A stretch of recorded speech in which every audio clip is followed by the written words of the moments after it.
여러분, 오늘 이 이야기를 들으시기 전에 딱 한 가지만 여쭤보겠습니다. 당신이 평생을 바쳐 키운 사람이 당신 몰래 눈물을 흘리고 있다면 어떻게 하시겠습니까? 세상에서 가장 잔인한 배신은 모르는 사람에게서 오지 않습니다.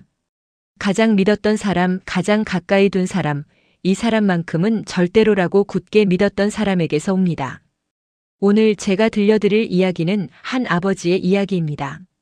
평생 금지옥엽으로 키운 딸을 시집 보낸 아버지.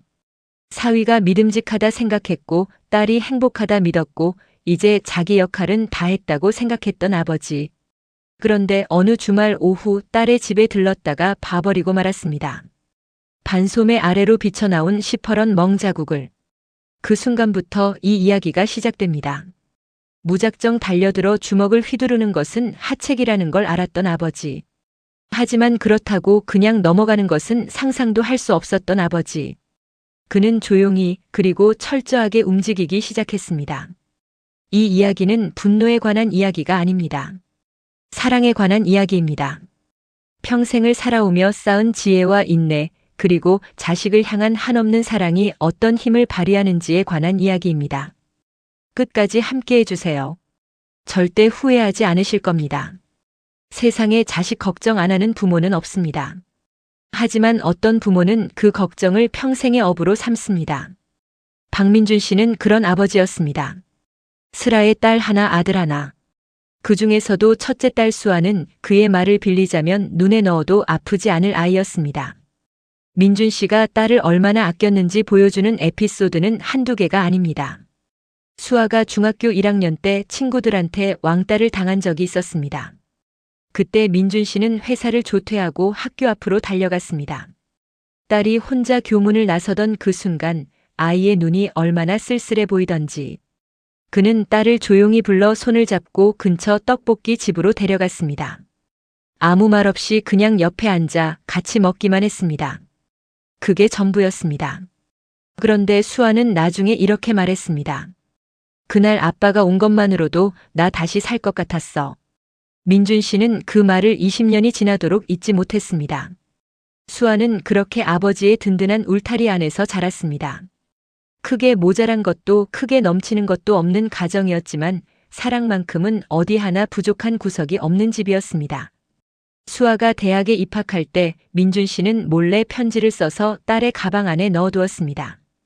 딸이 기숙사에 짐을 풀다가 그 편지를 발견하고는 엉엉 울었다고 나중에 털어놓았습니다.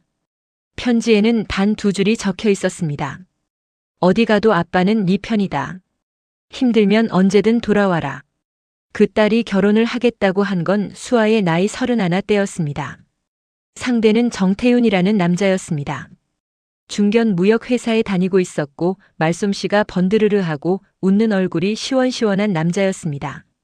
처음 인사를 나눌 때 민준 씨는 속으로 이런 생각을 했습니다. 말이 좀 너무 많은 것 같긴 한데. 뭐 젊으니까. 그래도 딸이 좋아하는 사람이니 믿어보기로 했습니다. 결혼 준비 과정에서 태윤은 꽤 성실해 보였습니다. 예단이니 혼순이 하는 복잡한 문제에서 크게 욕심을 부리지 않았고 예식도 양가 뜻을 잘 조율해가며 진행했습니다. 민준 씨의 아내 즉 수아의 어머니는 사위가 마음에 든다고 몇 번이나 이야기했습니다. 저 사람은 제대로 된 사람이야. 우리 수아 잘 살겠어. 결혼식 날 민준 씨는 딸의 손을 잡고 버질로드를 걸으면서 울지 않으려 이를 악물었습니다. 그래도 결국 눈시울이 붉어졌습니다. 사진 속에 남겨진 그의 표정은 울음인지 웃음인지 모를 그 경계 어딘가의 얼굴이었습니다. 그렇게 딸을 보냈습니다. 결혼 후 1년, 2년. 수아는 명절마다 왔고 전화도 자주 했습니다. 늘 하는 말이 있었습니다. 아빠, 나 잘 지내. 걱정 마. 태윤 씨도 잘해줘. 민준 씨는 그 말을 의심하지 않았습니다. 딸이 웃으면서 하는 말인데 설마 거짓말이겠느냐고 생각했습니다. 가끔 사위인 태윤과 통화를 해도 그는 늘 장인어른 수아 잘 챙기고 있습니다라고 씩씩하게 말했습니다. 그렇게 3년이 흘렀습니다. 민준 씨의 머릿속에는 딸 걱정이라는 항목이 거의 지워져 있었습니다. 이제 시집간 딸 걱정보다는 아직 결혼을 못한 아들 걱정이 훨씬 컸습니다. 부부는 가끔 딸 이야기를 꺼낼 때면 수아는 잘 됐어, 걱정 없어라는 말로 마무리하곤 했습니다. 그것이 얼마나 무서운 착각이었는지 민준 씨가 깨닫게 된 건 그 주말이었습니다. 6월의 어느 토요일이었습니다. 하늘이 맑고 햇살이 좋은 날이었습니다. 민준 씨는 딸 집 근처에 볼 일이 있어 잠깐 들르기로 했습니다. 사전에 연락을 했지만 수아가 잠깐 들어오세요라고 해서 집 안으로 들어갔습니다. 집은 겉보기엔 깔끔했습니다. 그런데 뭔가 이상한 느낌이 들었습니다. 말로 표현하기 어려운 그 느낌. 집에 온기가 없다는 느낌. 사람이 행복하게 살고 있는 공간이 아니라 그냥 버티고 있는 공간 같다는 느낌. 수아는 반소매 티셔츠를 입고 부엌에서 뭔가를 하고 있었습니다. 음료를 가져다 주려고 돌아서는 순간 민준 씨의 눈에 그것이 들어왔습니다. 딸의 왼쪽 팔뚝. 시퍼런 멍 자국이 선명하게 찍혀 있었습니다. 한 군데가 아니었습니다. 손가락으로 잡혔을 법한 모양의 멍들이 팔뚝을 따라 줄줄이 나 있었습니다. 민준 씨는 순간 숨이 막혔습니다. 가슴이 철렁 내려앉는다는 표현, 그게 진짜라는 걸 그날 처음 알았다고 합니다.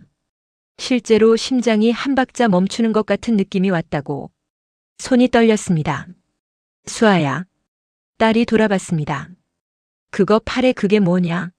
순간 수아의 얼굴이 굳었습니다. 팔을 얼른 가리려고 했지만 이미 아버지의 눈에 다 들어온 뒤였습니다. 뭐 이거? 아니야, 부딪힌 거야. 별거 아냐. 부딪혀서 저렇게 되겠냐? 민준 씨의 목소리가 낮게 깔렸습니다. 딸은 아버지의 그 목소리가 무슨 뜻인지 누구보다 잘 알고 있었습니다. 아버지가 진심으로 화가 났을 때 나오는 목소리라는 것을. 수아는 잠깐 입술을 깨물었습니다. 그러다가 그만 울음이 터졌습니다. 그리고 아버지의 품에 안겨 처음으로 모든 걸 털어놓았습니다.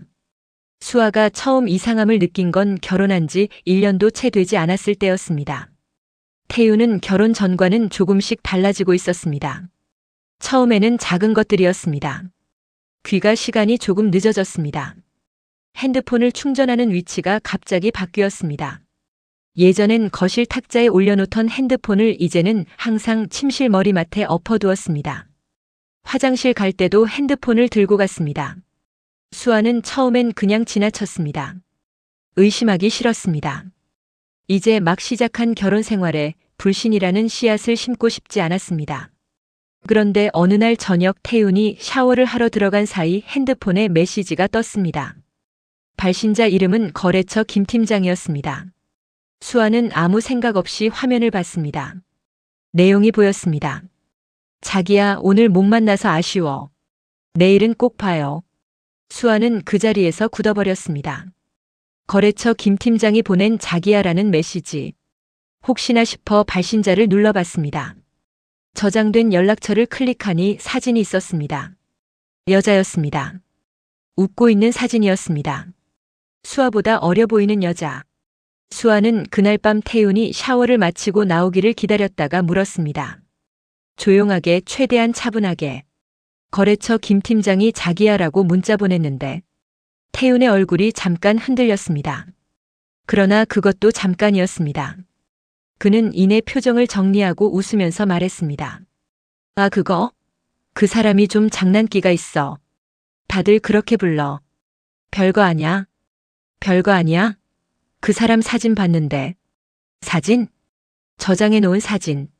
여자던데. 태윤은 순간 표정이 굳었다가 다시 풀었습니다. 야, 요즘 거래처 직원이 여자면 안 돼? 그게 무슨 말이야? 나 피곤한데 이런 얘기 해야 해? 말꼬리를 흐리며 대화를 피해버렸습니다. 수아는 그 이후로 며칠을 고민했습니다. 아니겠지. 의심하면 안 되지. 그렇게 스스로를 달래며 넘겼습니다. 그게 잘못이었습니다. 시간이 지날수록 태윤의 행동은 대담해졌습니다. 주말에도 거래처 미팅이라며 나가는 날이 늘었습니다. 퇴근이 자정을 넘기는 날도 생겼습니다. 수아가 물으면 항상 일이라고만 했습니다. 수아는 어느 날 밤 태윤이 잠든 사이 핸드폰을 열어봤습니다. 비밀번호를 바꿔놓았습니다. 열리지 않았습니다. 그 다음 날 수아는 태윤에게 직접 물었습니다. 핸드폰 비밀번호 왜 바꿨어? 개인정보잖아. 왜? 우리 결혼했잖아. 결혼했다고 핸드폰을 다 봐야 해? 그게 신뢰야, 감시야? 수아는 순간 말문이 막혔습니다. 그리고 잠시 후 다시 용기를 내어 말했습니다. 나 솔직히 말할게. 외도하는 거 아니야? 그 한마디가 태윤의 얼굴을 굳혔습니다. 그런데 굳어진 표정이 미안함이 아니었습니다. 분노였습니다. 뭐? 외도? 나를 어떻게 보는 거야, 지금? 아니라면 보여주면 되잖아. 나 지금 진짜 황당하다. 근거도 없이 외도 소리 들어야 해? 수아가 그 자리에서 멈칫하는 사이 태윤이 먼저 손을 뻗었습니다. 수아의 팔을 잡았습니다. 세게. 너무 세게. 이런 식으로 나오면 나도 피곤해. 그것이 시작이었습니다. 처음엔 팔을 잡는 것으로 시작됐습니다. 다음엔 어깨를 밀쳤습니다. 그 다음엔 벽으로 밀쳐졌습니다. 수아는 그때마다 스스로를 설득했습니다. 화가 나서 그런 거야. 원래 이런 사람이 아니야. 내가 너무 몰아붙인 건 아닐까?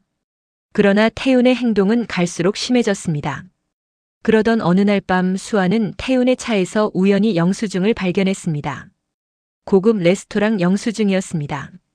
2명분. 수아와 함께 간 적이 없는 식당이었습니다. 수아는 그 영수증을 들고 태윤에게 내밀었습니다. 이게 뭐야? 태윤은 영수증을 보더니 잠깐 굳었다가 입을 열었습니다. 거래처 접대야. 뭐가 문제야? 2명이잖아. 접대면 더 가지 않아? 그날 따로 자리가 있었어. 누구랑? 그 침묵이 모든 답이었습니다. 수아가 울음을 터뜨리며 따져 묻기 시작했습니다. 그러자 태윤이 이번엔 제대로 화를 냈습니다. 손을 들었습니다. 수아의 팔뚝에 손가락 모양의 멍이 남은 건 그날이었습니다. 아버지 품에서 이 모든 걸 쏟아낸 수아는 엉엉 울었습니다. 3년 동안 혼자 삼켜온 것들이 한꺼번에 터져 나왔습니다. 아빠한테 말하면 아빠가 너무 걱정할까봐 말 못했어. 그리고 우리 아직 애도 어리고 아직 참을 수 있을 것 같아서. 민준 씨는 딸의 등을 두드리면서 아무 말도 하지 않았습니다. 당장이라도 달려나가 사위의 멱살을 잡고 싶은 충동이 온몸을 타고 올라왔습니다. 그러나 꾹 참았습니다. 아빠, 그냥 한 번만 더 참아줘. 애 보면서 조용히 넘어가자. 응? 괜찮을 것 같아. 수아가 그렇게 애원했습니다. 눈물 범벅이 된 얼굴로. 민준 씨는 그런 딸의 얼굴을 보며 속으로 생각했습니다. 조용히. 그래, 조용히 하마. 하지만 그 조용히의 의미가 수아가 생각하는 것과는 완전히 달랐습니다. 민준 씨는 그날 저녁 집으로 돌아와 서재에 혼자 앉았습니다. 오래된 책상 앞에 오래된 의자에. 아내는 저녁 준비 중이었고 집안은 조용했습니다. 그는 눈을 감았습니다. 딸의 팔뚝에 새겨진 멍자국이 눈꺼풀 뒤에 선명하게 박혔습니다. 분노가 없지 않았습니다. 아니, 분노가 전부라고 해도 과언이 아니었습니다. 그러나 민준 씨는 수십 년을 살아오면서 한 가지를 배웠습니다. 분노로 움직이면 분노가 만든 결과를 받는다. 차가운 머리로 움직여야 원하는 결과를 얻는다. 그는 생각했습니다. 무엇이 딸에게 가장 좋은 결과인가? 자신이 당장 달려가 태윤을 두들겨 패면 어떻게 되는가? 경찰이 오고 자신이 잡혀가고 딸은 더 복잡한 상황 속에 남겨지고 태윤은 피해자 코스프레를 한다. 그게 과연 딸을 위한 선택인가? 아니다. 민준 씨는 눈을 떴습니다. 그리고 조용히, 아주 조용히 계획을 세우기 시작했습니다. 평생 금융계에서 일했습니다. 법조계 친구들이 있었습니다. 사업을 일구며 쌓아온 인맥들이 있었습니다. 60대가 된 지금까지 그가 진심으로 도와달라고 부탁했을 때 거절한 사람은 거의 없었습니다. 그것이 민준 씨가 평생을 살아오며 쌓아온 자산이었습니다. 이제 그것을 쓸 때가 왔습니다. 민준 씨가 가장 먼저 한 일은 사위 정태윤이라는 사람을 제대로 파악하는 것이었습니다. 지금까지 그는 태윤을 딸의 남편이라는 프레임으로만 봐왔습니다. 잘 해주길 바라며 좋게 보려 했습니다. 그러나 이제는 달랐습니다. 이 사람이 어떤 사람인지, 어디서 왔고, 무엇으로 먹고 살고, 어떤 약점을 갖고 있는지 철저하게 파악해야 했습니다. 태윤은 중견 무역회사에 다니다가 3년 전 독립해 작은 무역업을 시작했습니다. 결혼 직후쯤이었습니다. 당시에도 민준 씨는 그 소식을 들었지만 대수롭지 않게 여겼습니다. 젊은 사람이 꿈을 갖고 도전하는 것 아니겠냐고. 그런데 이제 자세히 들여다보니 이야기가 달랐습니다. 민준 씨는 금융계에 몸담았던 사람답게 가장 먼저 사업체의 자금 흐름부터 확인하려 했습니다. 물론 직접 볼 수는 없었습니다. 하지만 오래된 친구들을 통해 간접적으로 확인하는 방법은 있었습니다. 태윤의 사업체 태성무역은 겉보기엔 번듯해 보였습니다. 사무실도 꽤 번화한 곳에 있었고 직원도 몇 명 됐습니다. 수입 잘 되는 것처럼 보였습니다. 그런데 민준 씨의 오랜 금융계 지인이 살짝 들여다보니 이야기가 달랐습니다. 민준 씨, 이 업체 부채 비율이 좀 심한데요. 겉으로는 멀쩡한데 은행 대출이 상당해요. 얼마나? 사업 규모에 비해 과다하게 대출이 잡혀 있어요. 그리고 몇 군데 거래처 외상 매출 채권도 회수가 잘 안 되는 것 같고, 솔직히 이 상태로 계속 가면 1, 2년 안에 유동성 문제가 생길 수 있어요. 민준 씨는 조용히 그 말을 새겼습니다. 이미 흔들리고 있었습니다. 사위의 사업은. 그렇다면 더 세게 밀면 됩니다. 그러나 무턱대고 밀어서는 안 됩니다. 명분이 있어야 합니다. 딸의 이름이 상처받지 않을 방법으로 해야 합니다. 민준 씨가 다음으로 한 일은 법조계 친구에게 전화를 거는 것이었습니다. 성민아. 민준이? 웬일이야, 오랜만이네. 대학 동기였습니다. 지금은 법무법인 파트너 변호사로 활동하고 있는 친구. 두 사람은 40년 넘게 친구였습니다. 좀 부탁할 게 있어서. 뭔데? 말해봐. 내 사위 관련해서. 무슨 일 있어? 딸한테 손찌검을 했어. 수화기 너머로 잠시 침묵이 흘렀습니다. 심각한 거야? 팔뚝에 멍이 들었어. 손가락 자국이 그대로 찍혀서. 또 침묵. 그래, 알겠어. 어떻게 해줄까? 당장은 아무것도 안 해도 돼. 그냥 내가 알아야 할 것들 좀 알려줘. 가정폭력, 이혼 관련해서 어디서부터 어떻게 준비해야 하는지. 증거 확보가 제일 중요해. 응. 그리고 민준아, 솔직히 말할게. 딸이 원하지 않으면 어렵거든. 당사자 의사가 중요해. 아무리 아버지라도 딸이 원하지 않으면 억지로 할 수 있는 게 없어. 알아. 딸은 아직 참겠다고 해. 근데 나는 준비해두려고. 현명하네. 그럼 일단 지금부터 딸이 병원 가게 해봐. 멍 자국, 상처 같은 거 진단서 발급받아두면 나중에 증거로 쓸 수 있어. 그거 외에 또 사진 찍어두고 날짜랑 같이 보관해. 그리고 문자나 녹음 같은 거 있으면 더 좋고. 민준 씨는 하나씩 받아 적었습니다. 그와 동시에 또 다른 방면에서도 움직였습니다. 태윤의 사업 거래처 중에 민준 씨가 아는 사람이 있었습니다. 오래전부터 알고 지낸 사업가였습니다. 태윤이 한창 사업을 키울 때 연결해줬던 인연이 있었습니다. 민준 씨가 중간에서 소개해줬던 것입니다. 당시에는 딸의 남편이니 도와주고 싶어서 한 일이었습니다. 그런데 지금은 그 인연이 다른 방식으로 작동할 수 있었습니다. 민준 씨는 그 지인에게 연락을 했습니다. 재훈 씨, 나야. 오랜만에 밥이나 한번 하자고. 평소처럼 시작했습니다. 밥을 먹으면서 자연스럽게 이야기를 나눴습니다. 태성무역이 요즘 어떠냐는 이야기도 나왔습니다. 솔직히 말씀드리면 태윤 씨 요즘 거래 방식이 좀 이상해요. 계약서랑 실제로 넘어오는 물량이 차이가 있어요. 처음엔 그냥 착오인가 했는데 2번, 3번 반복되니까. 민준 씨의 눈빛이 조용히 빛났습니다. 그 내용 혹시 문서화된 게 있어요? 이메일 주고받은 거 있죠? 계약서도 있고. 잘 보관해 두세요. 그리고 앞으로 거래할 때 꼼꼼히 확인하고. 뭔가 이상한 게 또 보이면 나한테 알려줘요. 재훈 씨는 고개를 끄덕였습니다. 민준 씨는 그 다음으로 금융권 동료였던 후배에게 연락을 했습니다. 지금은 은행 본점에서 일하는 후배였습니다. 형, 오랜만에 연락 주셨네요. 그래. 잘 지내지? 나 부탁 좀 할게. 말씀하세요. 내 사위 회사인데 대출 심사를 다시 한번 제대로 들여다봐 줄 수 있어? 대출이 과다하게 잡혀 있다는 이야기가 있는데 담보 설정이 제대로 돼 있는지. 정식 요청이에요? 정식으로. 내가 이쪽 지분도 조금 있어. 확인할 권리 있어. 알겠습니다.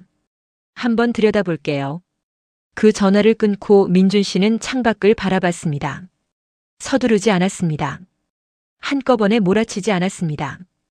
바둑을 두듯이 하나씩 돌을 놓아갔습니다. 지금 당장은 아무것도 달라지는 게 없어 보였습니다. 태유는 아무것도 모른 채 여전히 잘 살고 있었습니다. 딸은 여전히 집에서 버티고 있었습니다. 그러나 민준 씨는 알고 있었습니다. 물이 끓는 데는 시간이 걸립니다.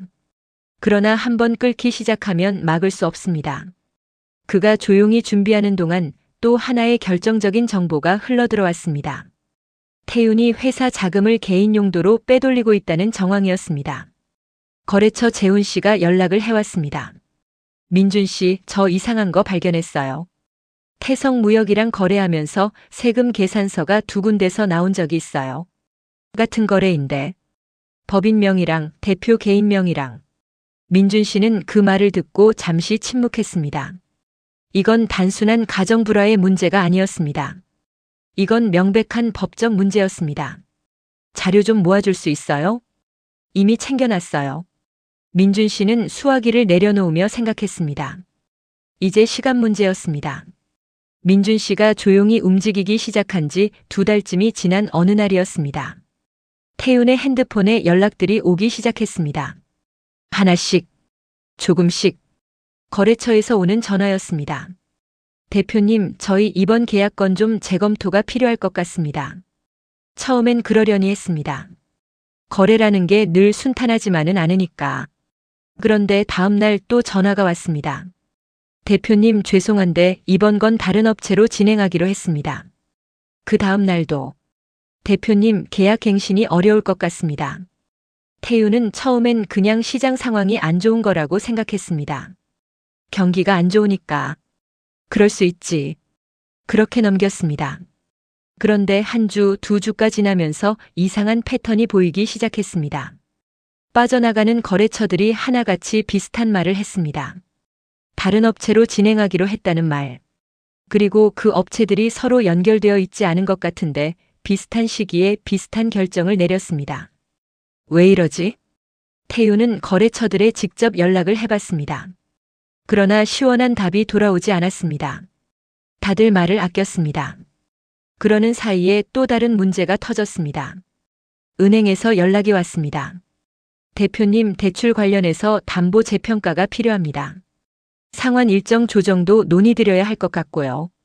태유는 심장이 쿵 내려앉았습니다. 은행 대출은 그의 사업을 바치는 가장 중요한 기반이었습니다. 거기서 흔들리면 사업 자체가 위태로워질 수 있었습니다. 담당자를 만나러 은행에 갔습니다. 어떤 문제가 있는 거죠?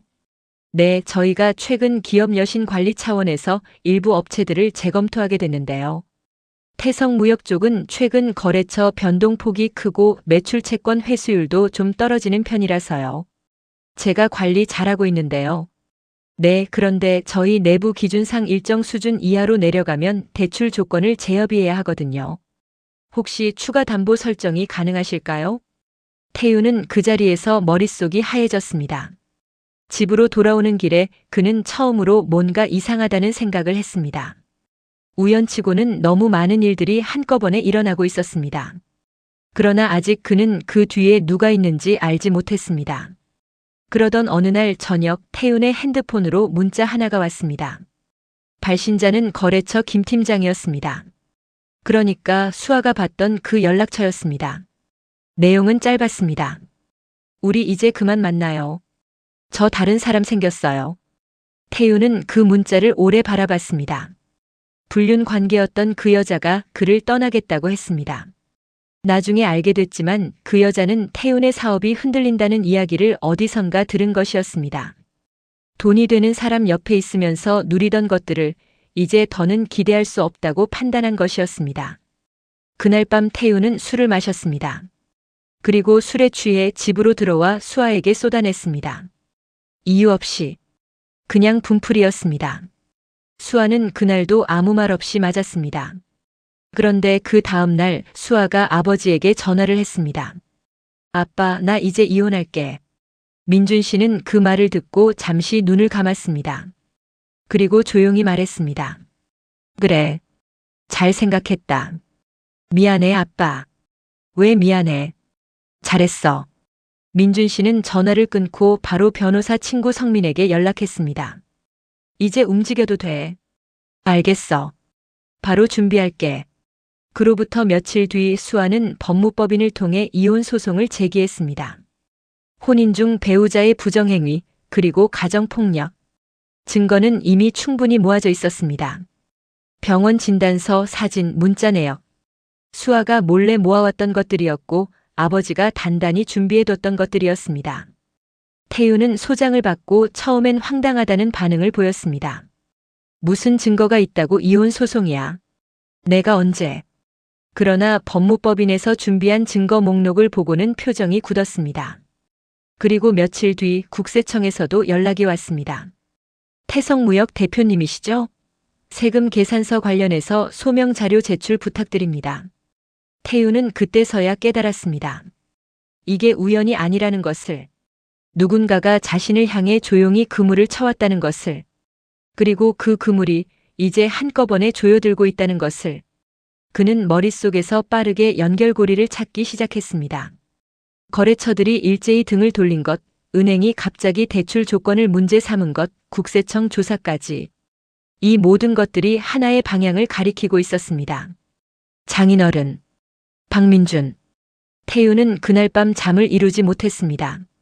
자신이 얼마나 안일했는지가 그제야 보였습니다. 딸 하나를 믿고 뒤를 봐줄 것 같지 않은 아버지라고 생각했습니다. 그냥 평범한 정년퇴직 은행원 아니냐고 속으로 무시했습니다. 그러나 그 생각이 얼마나 잘못된 것이었는지를 태우는 이제 뼈저리게 알게 됐습니다. 사업은 급격히 흔들렸습니다. 핵심 거래처들이 계약을 종료했고 대출 상환 압박이 본격화됐습니다. 직원들도 하나둘 불안해하기 시작했습니다. 태윤이 아직 버티고 있던 것은 딸 수아와 살던 아파트가 있었기 때문이었습니다. 그러나 그것도 오래가지 않았습니다. 이혼 소송이 진행되면서 재산 분할 문제가 수면 위로 올라왔고 아파트도 법적인 절차에 묶이게 됐습니다. 수아는 아이를 데리고 친정으로 들어왔습니다. 민준 씨는 딸과 손자를 맞으면서 아무 말도 하지 않았습니다. 그냥 끌어안았습니다. 딸은 아버지 품에서 한참을 울었습니다. 미안해, 아빠. 뭘 미안해. 집에 왔잖아. 그것으로 충분했습니다. 태윤의 사업체는 결국 법정관리 신청을 검토해야 할 상황까지 몰렸습니다. 국세청 소명 과정에서 일부 불투명한 자금 처리가 드러났습니다. 법적 처리까지 가지는 않았지만 세금 추징과 함께 사업체 신용이 바닥을 찍었습니다. 한때 기세등등하게 내 사업, 내 길을 외치던 사람이 이제는 단칸방을 알아봐야 하는 신세가 됐습니다. 그리고 그가 마지막으로 기댔던 불륜 관계의 여자마저 이미 떠난 뒤였습니다. 태윤은 완전히 혼자가 됐습니다. 전화가 온 건 이혼 소송이 진행되던 중이었습니다. 장인어른, 저 태윤입니다. 민준 씨는 전화기를 내려다봤습니다. 잠시 침묵했습니다. 그리고 받았습니다. 뭔 일이냐? 한번 만나주십시오. 직접 드릴 말씀이 있습니다. 민준 씨는 짧게 생각했습니다. 그리고 답했습니다. 장소 말해봐라. 그들이 만난 곳은 민준 씨가 단골로 다니는 조용한 커피숍이었습니다. 사람이 많지 않고 구석진 자리가 있는 곳. 민준 씨가 일부러 고른 장소였습니다. 태윤이 먼저 들어와 앉아 있었습니다. 민준 씨가 들어서자 태윤이 자리에서 일어났습니다. 그 모습이 예전과는 완전히 달랐습니다. 몇 달 사이에 얼굴이 꺼지고 눈 아래 다크서클이 짙었습니다. 양복은 입고 왔지만 구겨져 있었습니다. 민준 씨는 자리에 앉았습니다. 아무 말 없이 태윤을 바라봤습니다. 태윤이 먼저 입을 열었습니다. 장인어른, 죄송합니다. 제가 많이 잘못했습니다. 수아한테도 어른께도. 민준 씨는 아무 말도 하지 않았습니다. 그냥 바라봤습니다. 태윤이 말을 이었습니다. 이혼 소송 취하해 줄 수 없겠습니까? 한 번만 기회를 주시면 정말 달라지겠습니다. 수아한테 잘하겠습니다. 사업도 다시 일으켜보겠습니다. 장인어른. 태윤의 목소리가 흔들렸습니다. 눈에 눈물이 고였습니다. 제발 한 번만요. 저 지금 아무것도 없습니다. 거래처도 다 날아가고 은행도 세금도. 지금 정말 막막합니다. 수아랑 아이까지 없어지면 저는 진짜 아무것도 없어요. 그 말이 끝나자 태윤은 자리에서 일어나 무릎을 꿇었습니다. 커피숍 안에서 바닥에 무릎을 꿇고 살려주십시오. 민준 씨는 그를 내려다봤습니다. 오래, 천천히. 그 눈빛 속에 감정이 없지는 않았습니다. 연민도 있었습니다. 사람이니까. 그러나 그것보다 더 큰 무언가가 있었습니다. 딸의 팔뚝에 찍힌 멍 자국이, 딸이 3년 동안 혼자 삼켜온 눈물들이, 그 모든 것들이 민준 씨의 눈 안에 살아있었습니다. 민준 씨가 입을 열었습니다. 조용하고 차갑고 단호하게. 네가 가진 게 네 실력인 줄 알았나? 태윤이 고개를 들었습니다. 내 딸이 곁을 지켜줬기에 가능했던 꿈이었음을 이제야 알겠나 보군. 태윤의 눈이 흔들렸습니다. 내 딸이 버텨줬기에 네가 사업을 시작할 수 있었어. 내 딸이 집을 지켜줬기에 네가 밖에서 다닐 수 있었고, 내 딸이 눈물을 참아줬기에 네가 그 꼴을 부릴 수 있었어. 민준 씨는 잠깐 멈췄습니다. 근데 넌 그걸 몰랐어. 태윤은 아무 말도 못했습니다. 이혼 소송은 수아가 결정한 일이다. 내가 막을 수도 없고 막을 생각도 없어. 수아가 원하면 진행되는 거고 수아가 원하지 않으면 멈추는 거야. 그건 내가 나한테 와서 빌 문제가 아니야. 그렇지만 장인어른. 그리고 한마디만 더 하마. 민준 씨의 눈이 깊어졌습니다. 명심해라. 목소리가 더 낮아졌습니다. 내 딸 눈에 눈물 나게 하면 네 눈엔 피눈물 나는 법이라는 걸. 그리고 잠깐 사이를 두고. 이게 네가 저지른 짓에 대한 합당한 대가다. 더 이상 할 말이 없었습니다. 민준 씨는 자리에서 일어났습니다. 바닥에 무릎을 꿇고 있는 태윤을 한 번 더 내려다봤습니다. 그리고 그냥 돌아섰습니다. 커피숍 문을 나서면서 민준 씨는 뒤를 돌아보지 않았습니다. 그날 저녁 민준 씨는 집으로 돌아왔습니다. 거실 소파에 손자가 장난감을 갖고 놀고 있었습니다.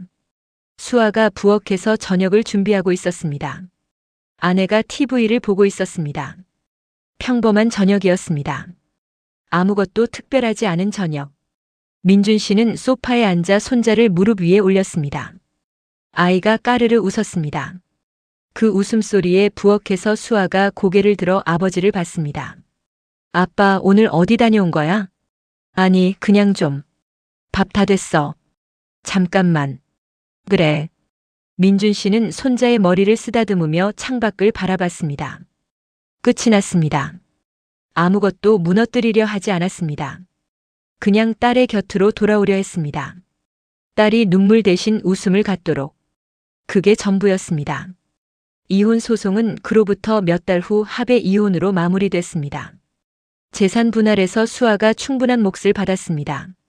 아이의 양육권은 수아에게 갔습니다. 태윤은 양육비를 성실히 납부하겠다는 조건으로 합의했습니다. 수아는 그 합의서를 받아들고 한참 아무 말이 없었습니다. 그리고는 아버지에게 전화를 했습니다. 아빠. 응. 고마워. 진짜로. 나 혼자였으면 이렇게 못했을 것 같아. 민준 씨는 잠깐 침묵했습니다. 수아야. 응? 아빠는 항상 네 편이야. 그거 잊지 마라. 그것으로 충분했습니다. 수아는 이후 새로운 삶을 시작했습니다. 아이를 키우면서 오랫동안 미뤄뒀던 공부도 다시 시작했습니다. 처음엔 작은 자격증이었고 그 다음엔 조금 더 큰 목표로. 민준 씨는 그런 딸을 말없이 응원했습니다. 딸이 힘들면 아이를 맡아줬습니다. 딸이 지치면 밥을 먹으러 오게 했습니다. 평범한 것들이었습니다. 그러나 그 평범함이 얼마나 소중한 것인지 이제 수아는 알게 됐습니다. 어느 날 저녁 아이와 함께 친정에서 저녁을 먹다가 수아가 불쑥 말했습니다. 아빠, 나 그때 어떻게 했어? 태윤이 갑자기 다 무너졌잖아.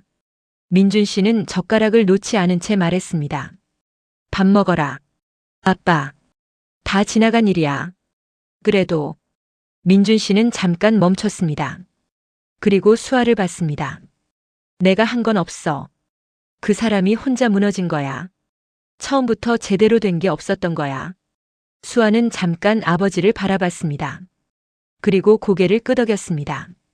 민준 씨는 다시 밥을 먹었습니다. 저는 이 이야기를 들으면서 한 가지를 생각했습니다.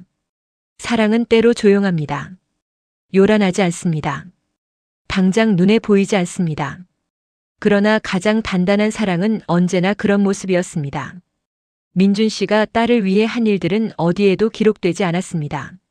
누군가에게 자랑하지도 않았습니다. 딸에게도 자세한 이야기를 하지 않았습니다. 그냥 딸 곁에 있어줬습니다. 그것뿐이었습니다. 그런데 그것이 딸의 세상을 바꿨습니다. 우리는 종종 부모님이 해준 게 뭐가 있냐고 말하곤 합니다. 가시적인 것들만 기억하려 합니다. 그러나 진짜 부모의 존재는 눈에 보이지 않는 것들에 있습니다. 자식이 힘들 때 그 자리에 있어준 것, 자식이 넘어졌을 때 아무 말 없이 일으켜준 것, 자식이 울 때 등을 두드려준 것, 그 모든 것들이 쌓여서 한 사람의 삶을 버티게 합니다. 여러분에게 그런 사람이 있으신가요? 당신의 편에서 조용히 그러나 가장 든든하게 서 있어주는 사람. 있으시다면 오늘 그 사람에게 고맙다고 말해주세요. 전화 한 통도 좋고 문자 한 줄도 좋습니다. 그 말 한마디가 그 사람에게 얼마나 큰 의미인지 여러분은 모르실 겁니다. 그리고 수아처럼 지금 힘든 곳에서 혼자 버티고 있는 분이 계시다면 이것만 기억해 주세요. 혼자 삼키지 않아도 됩니다. 당신을 진심으로 걱정하는 사람에게 말해도 됩니다. 울어도 됩니다. 그 사람은 당신이 생각하는 것보다 훨씬 더 당신 편입니다. 오늘 이야기 어떠셨나요? 끝까지 함께 해주셔서 진심으로 감사드립니다. 이런 이야기들, 삶의 진짜 무게를 담은 이야기들을 앞으로도 꾸준히 가져오겠습니다. 오늘 영상이 마음에 드셨다면 좋아요와 구독 부탁드립니다. 여러분의 응원 하나하나가 이 채널을 이어나가는 힘이 됩니다. 댓글로 오늘 이야기를 들으면서 어떤 생각이 드셨는지 남겨주시면 정말 감사하겠습니다. 여러분의 이야기 저도 읽고 싶습니다. 다음 영상에서 또 만나요. 감사합니다.